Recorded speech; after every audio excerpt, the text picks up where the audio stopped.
Delmer, I'm going to show you how I build my finger joints, such as this, on my boxes. I have a 3/4 inch dado blade.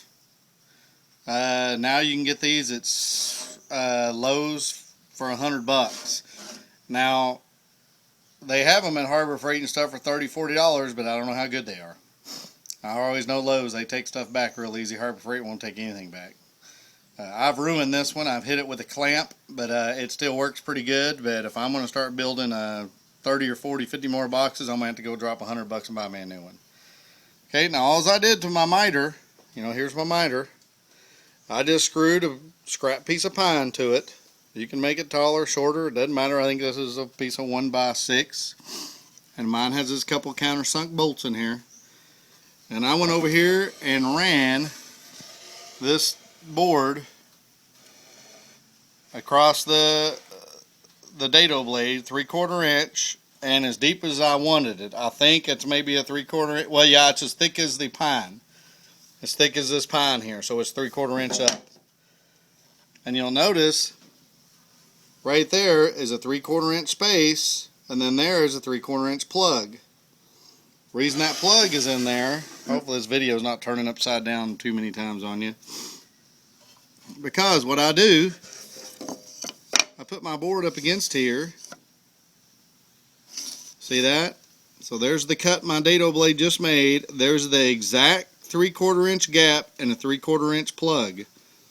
And these have to be exact. I had to use a sander and sand this plug down and get it perfect. So my first board it goes through, it'll go up through here, and the cut will be 3/4 inches over. And I'll push it through.